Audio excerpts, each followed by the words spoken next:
That could be, sensitive questions. We don't expect a lot of problems, but feel free to inform us. So I'll basically turn it to Yili. She's going to be, asking questions, and I'll also intervene as necessary because this is a, semi-structured interview. We could deviate from the existing questions and, go as we want. Okay. Thank you. Hi, Michelle. This is Yili. Hello. Hi, how's your day so far?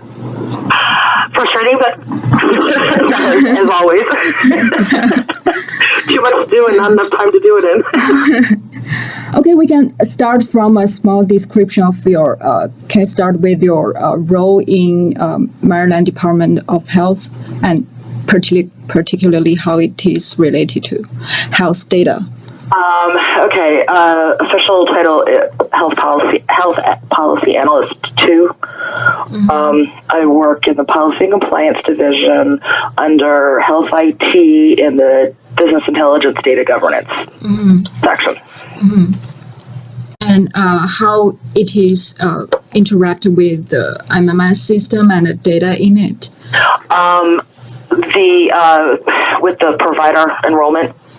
The provider data is what I deal with in MMIS. So, do you enter the provider data into the system, or you? I mainly am on the.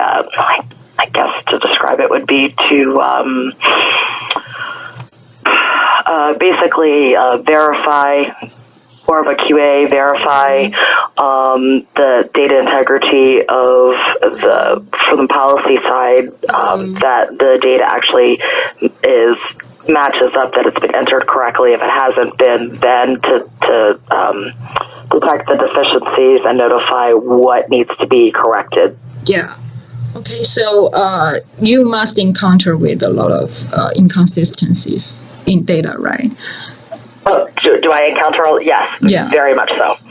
So there is a item that in this research that we call data defect. So a data defect refers to a discrepancy between the actual and expected corrected values for a data item. That is, I think that is what you do every day, correct. Right? Correct. And where the most data defects come into, it's user input error on whomever is in the data. So can you give a specific example of one of the data defects that you have ever encountered? Oh, where should I begin? MPI. The MPI is the obvious. You've got an individual provider submitting a Type 2 organizational MPI. They don't match, and vice versa. You've got a Type 1 an organization. So MPI is a major defect where it doesn't match up to what is based off the name. So is this the most occurring one? That is a significant one. Yes. The most significant one. The other thing would be missing information where they're not completely entering in all of the information. Date of birth might be missing, or we have individual versus group practices where you'll have the tax ID number entered or the Social Security number entered. For an organization will have a Social Security number, an individual will have a tax ID number. So, I mean, that's a mismatch data defect in that. It sounds like there are a lot. I mean, I can go on and on and on.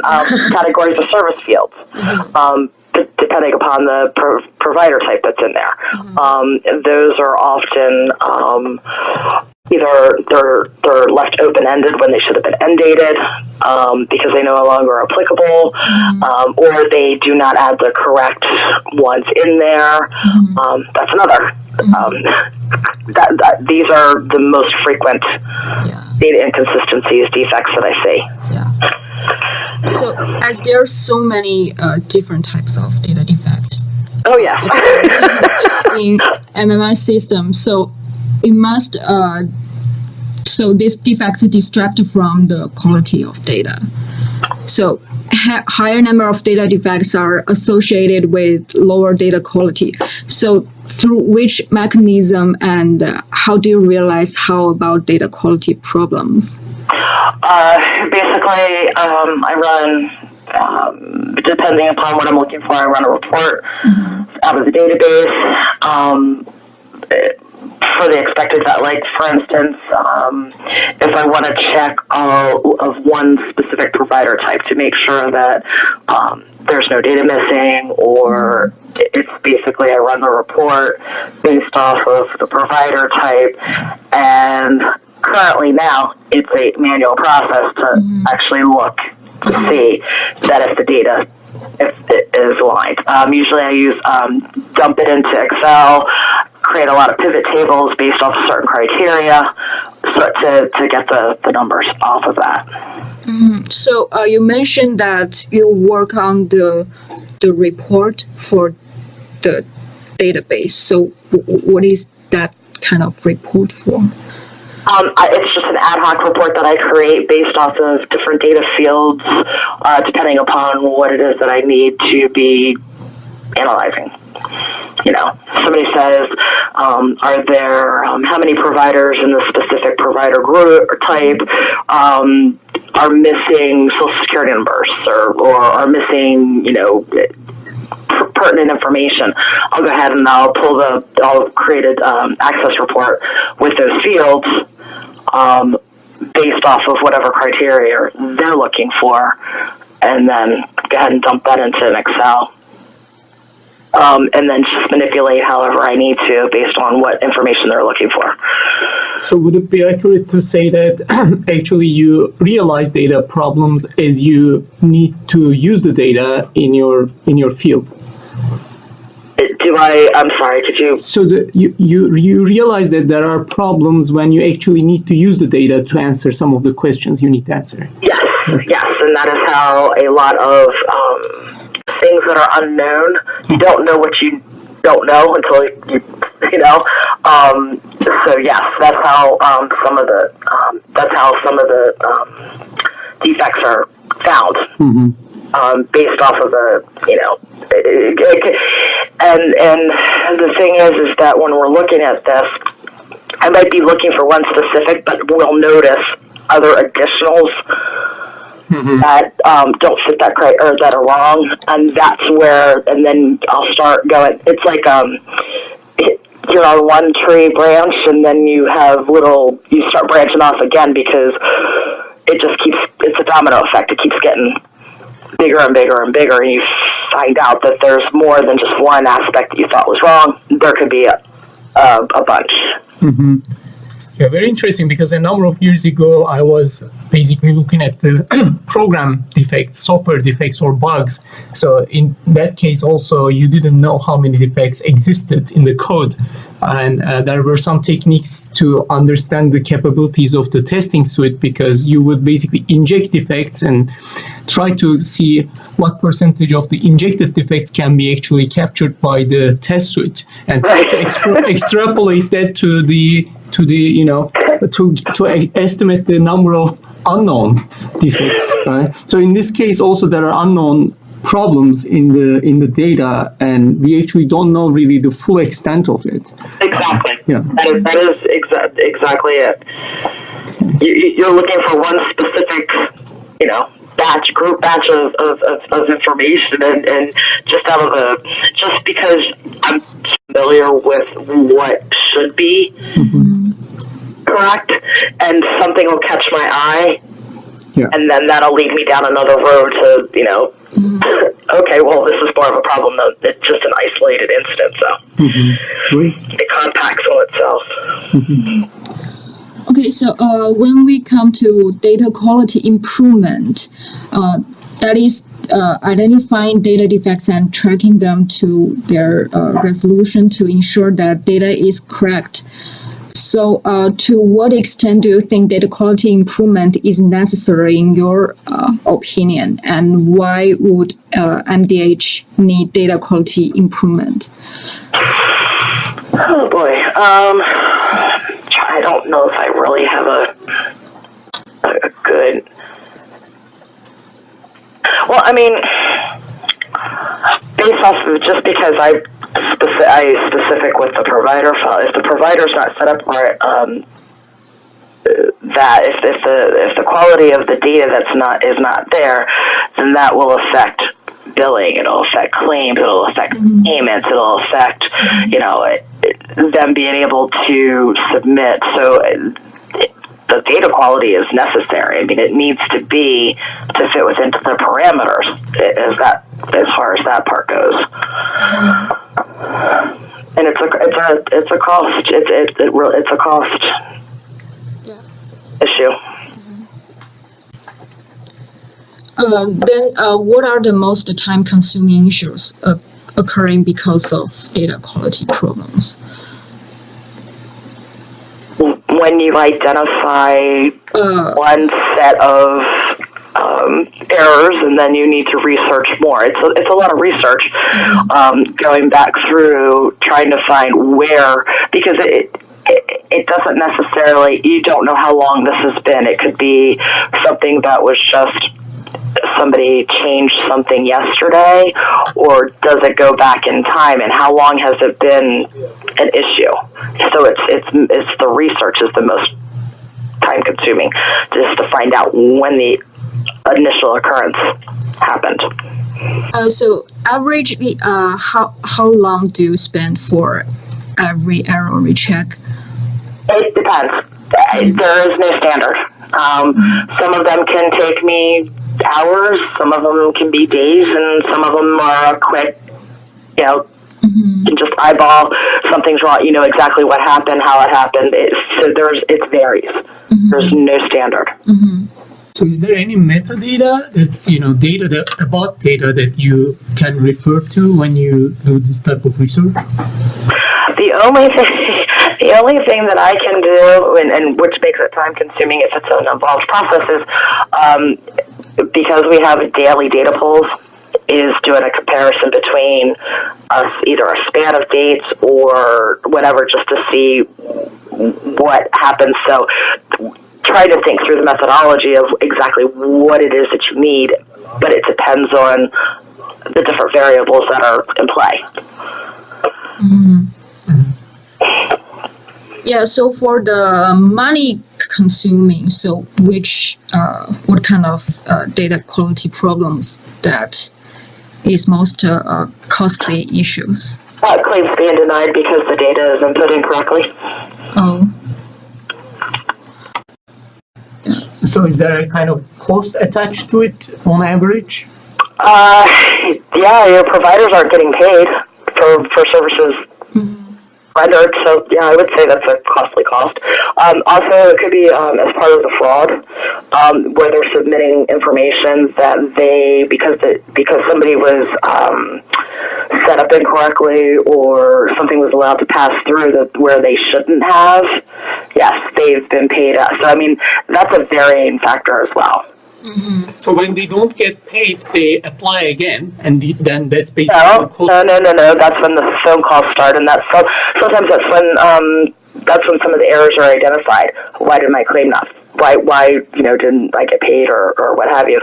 Come to find out, there was something wrong. Also, I mean, it could be where they've gotten paid, and then there's something that has been fraudulent activity, which could have been going on, and so forth and so on. So, but I mean, it's just, I don't deal with that aspect of it. I just look at the data to see, but those are some of the impacts that could occur.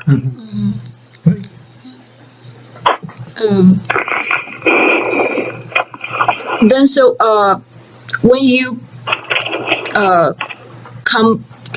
encounter with data quality problems, so how do you perform this improvement in data? Is there any approaches, steps, or tools? Basically, it's a human interaction. It is usually it's a key in error. It's a lack of understanding or knowledge of what whoever is keying understands about why it's important, what fields are important, depending upon which provider. criteria. And if they're miskeying information, it's basically a retraining issue. It's sit down and say, okay, well, this is why this is wrong. This is what it needs to be. So it's a training. From a training perspective is where the data quality seems to bleed. So you train others about what types of data are the most important? I don't.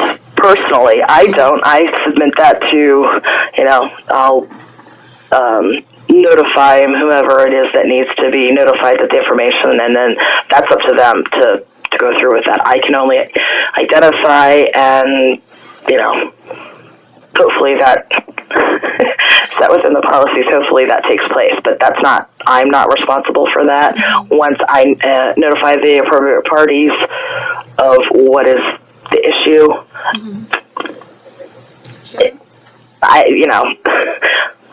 it ultimately gets corrected, but whether or not it's going to occur again, or if it's just, okay, you tell me something's wrong, okay, I go in and fix it, but does that really sink in so that the next time I won't make the same mistake? So I remember in the last meeting when you came with David and Paul, they mentioned some report or some form to that is called some requirements form to correct the data. So do you use this type of form in your work? Yes, when I'm doing data cleanup, because I do not have privileges to change data. I can only identify the incorrect, and then I will fill out what we call the PIS. I will fill that out and submit that for the changes in the system to be. You're the person to fill out the form. I will. Yes, everybody can fill out a form of request. So and send out to others. Right. It's up to the ones that have permission to actually change the system. Yeah. Then so, what are the most important recurring day-to-day problems associated with data quality improvement according to your experiences? What I've previously data being input incorrectly, that's a recurring day-to-day problem. Yeah. So, what causes this problem? User error in the keying. It's a totally user error, miskeying. A lack of understanding of what the criteria is for a specific provider type. So, do you think the users are trying, but the system is badly designed, or it's a combination of both? Who knows? Do you have any idea? Well, you've seen our MMIS system. You know how antiquated it can be. There are limitations. I have no doubt about that. There are some limitations to that, and that could be a hindrance in some respects. But no, most of it is the data defects are keying errors, and not following through and double checking the information. Yeah. Then what's the most time-consuming tasks in data quality improvement? Finding and identifying what is incorrect. Yeah. And notification of why it's incorrect to the appropriate parties that need to fix it. I mean, that's my daily life, basically, day in and day out. So once it's reported, it doesn't take too much time to fix it? It depends. It depends on what the issue is. It depends if sometimes it's not a matter of just correcting the data in the system. Sometimes it actually requires another party to actually reach out to the provider to either verify information if it's not correct, or some changes that need to be made, or other information from the provider needs to be submitted, and then it needs to be reviewed. So sometimes it's not just a matter of, it's not a typo. It's actually incorrect information, and or outdated information. So sometimes, it's not just a matter of making a change.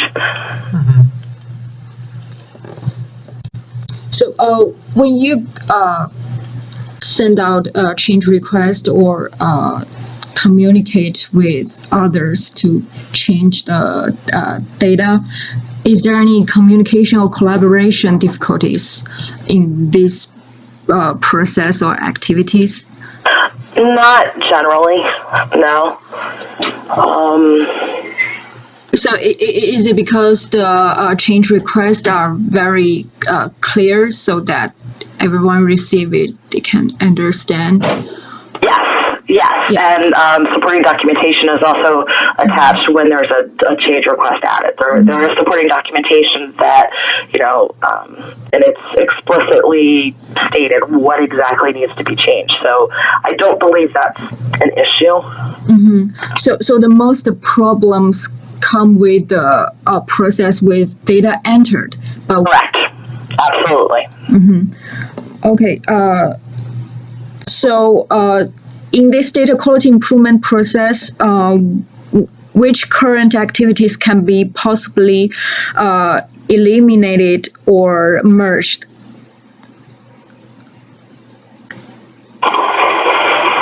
Oh boy. I don't know if because data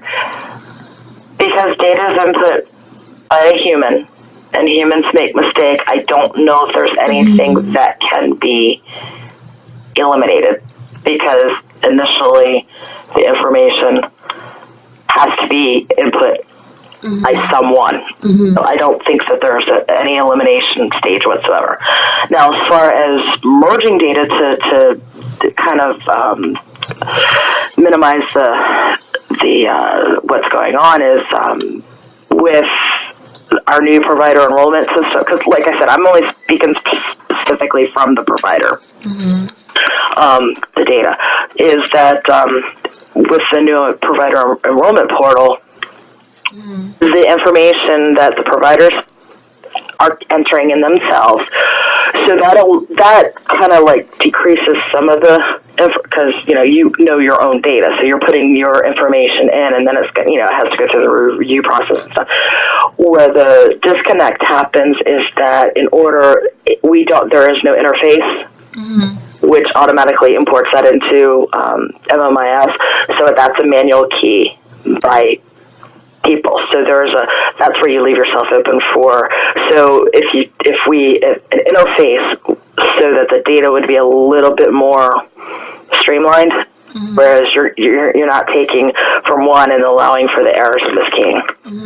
So if the interface of MMIS improved, will this help others when understand what data means, like provider type, when they enter data? I don't know if that. Yeah, but I don't think that would. Yeah, but their understanding should there should be a better training system for them to help them. Yes, I do believe that. True. Okay. So you mean so the every process, every activity you do for this validate checking is meaningful, and there is no process that can be there is no waste process, right?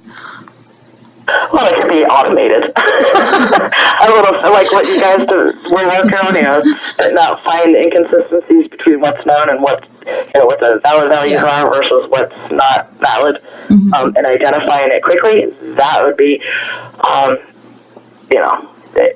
more automated, streamlined process. Absolutely, but you still need to know what you're looking for in respect to what it is that you need. You can have a whole data dump and say, okay, well, we've identified this many errors, but they may not be applicable to certain, scenarios. So you still have to have that.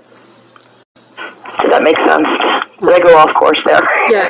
I was thinking of 5 different things. Absolutely. Do you have a list for that items you need to check in provider data, like the provider type or some date issues, and when other requests come, then you may have a new type of checking rules, and then you do that, add to your list, and you can check on that. And then I can compare from day to day, different. They might want a provider type this day, and they might then something else, another criteria, and check on that. So, I mean, it kind of varies. What my piece of it is. It varies depending upon and what has prioritized, I guess, because what might have been a critical issue right now, 10 minutes down the line, there could be something that's even more critical, so that kind of like goes down on the priority list, and you're looking at totally something different, even though it could be in the same file. Yeah. So actually, we're developing some tool that can automatically do this stuff that so as long as you have a new constraint or new rule that you can just input in our system, and then you can automatically do this kind of stuff. Yes. I was fortunate enough to see that little process, which I was like, oh, that's so cool. So do you know any other similar organizations that have a better data quality improvement mechanisms? If so, why are they better than the MDH? I honestly do not know. Okay. I honestly do not. Okay. So I think that's... Yeah, a number of years ago, I went to this conference called National Association of Health Data Organizations, also known as NADO, and they had some state representatives. At that time, these projects were not, they didn't come up, so I wasn't actually focusing on states. But maybe there are organizations. See, I used to work in the private sector. So I don't, as far as similar organizations I dealt with mortgage companies. The housing market, not, and financial, not this aspect of it. So, and so the criteria is different, the data is different, the way you look at things are different. So. Great. Well, do you have any questions to us or comments? No. Yeah. Great. No. Well, I hope this helped. Yeah, great. Yeah. I mean, we also get somewhat different perspectives from everybody in the organization. So these they all do different things and look at it from. Yeah, so we'll, for example, talk with Jesse too. Jesse has been looking at some fraud-related stuff. And also, we don't realize a lot, but in a kind of long interview, there are a lot of things that are said. So Yili transcribes them and really looks at every word and every sentence. So we may be contacting you about some of the questions that we would like to ask further, but it can be through, I think, via email, right? Okay, so, yeah. Well, thank you very much, and we wish you a great day. Thank you, you too. Yeah, thank you. Bye-bye. Bye-bye.